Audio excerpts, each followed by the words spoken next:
সুধী দর্শক মণ্ডলী, আবারও আপনাদের স্বাগত জানাচ্ছি করোনা ভাইরাস প্রসঙ্গে। হ্যান্ড স্যানিটাইজার করোনা প্রতিরোধে একটি বিশাল ভূমিকা রাখছে আমাদের জীবনে। এই মুহূর্তে আমরা মনে করি, যারা বিজ্ঞানীরা রয়েছে তারা সবাই মনে করেন যে হ্যান্ড স্যানিটাইজিং ঘন ঘন, যত ঘন ঘন সম্ভব সর্বোত্তম পন্থা করোনা প্রতিরোধে। যাই হোক, কিন্তু বাজারে কিন্তু হ্যান্ড স্যানিটাইজার এই মুহূর্তে নেই। আবার যাদের কাছে রয়েছে অনেক এক্সপেন্সিভ হয়ে যাচ্ছে সেটি।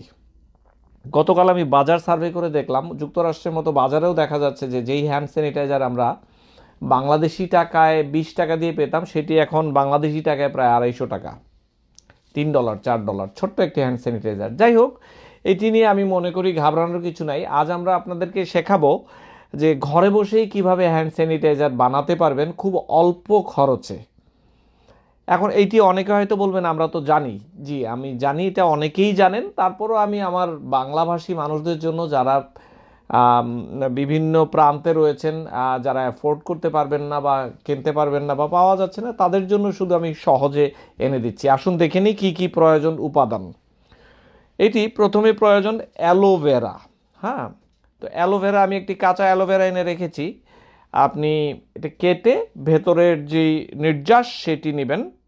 বলে দিচ্ছি যা যা প্রয়োজন। এরপর যেটি প্রয়োজন, অ্যালকোহল রাব। এটি বাজারে কিনতে পাওয়া যাচ্ছে, এখনও খুব স্বল্প দামে এটি পাওয়া যায়। আমি নিউ ইয়র্ক থেকে কিনেছি। এটি $3 পেয়েছি, প্রায় 475 মিলিলিটার, $3। তো এইটি দিয়েই আসলে একটি ফ্যামিলির এক সপ্তাহ চলে যাবে। কেউ যদি অ্যালোভেরা কাঁচাটি ব্যবহার করতে না চান, অ্যালোভেরা জেলও বাজারে পাওয়া যায় স্বল্প মূল্যে। এরপর একটি কাপ প্রয়োজন, একটি বোতল প্রয়োজন, একটি গ্লাভস প্রয়োজন। তো যা বলছিলাম, গ্লাভসটি পরে নিন প্রথমে বানানোর আগে, 2টি গ্লাভস। তারপরে এই কাপের মধ্যে এই 1/3 পরিমাণে অ্যালোভেরা দিবেন, এটি জেল, অথবা এইটিকে দেবেন কেটে 3 ভাগের 1 ভাগ, আর বাকি 2 ভাগ আপনি অ্যালকোহল রাবিং অ্যালকোহল দেবেন। তারপর এটি শেক করুন। এটি রেডি হয়ে গেল ব্যবহারের জন্য। তো আমি আপনাদের সুবিধার্থে আমি প্রথমেই এই বোতলের মধ্যে আমি 3 ভাগের 1 কাপ অ্যালোভেরা জেল দিয়েছি। এখন আমি অ্যালকোহল রাব দিচ্ছি এর ডাবল, দ্বিগুণ।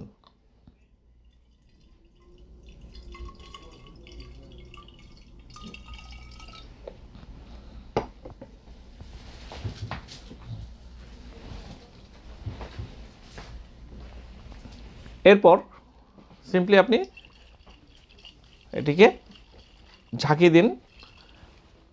খুব সুন্দর তৈরি হয়ে গেল, একদম ব্যবহারযোগ্য, ঘরেই রাখতে পারবেন।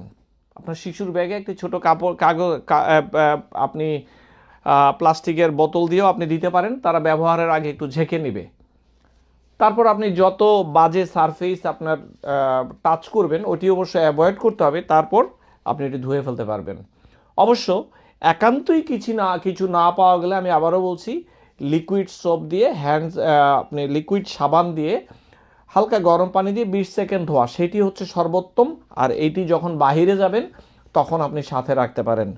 আশা করছি ভালো লেগেছে। আমরা পরবর্তীতে আজই আবার আরেকটি ভিডিও নিয়ে আসব, তখন সেটিতে আমরা ধূমপায়ীরা কেন এই ভাইরাসটিতে বেশি আক্রান্ত হচ্ছে সেটি নিয়ে কথা বলবো আজ বিকালে। সেই পর্যন্ত আমাদের সাথে থাকার জন্য অসংখ্য ধন্যবাদ। আমি doctor Ferdous Khandakar, New York থেকে বলছি।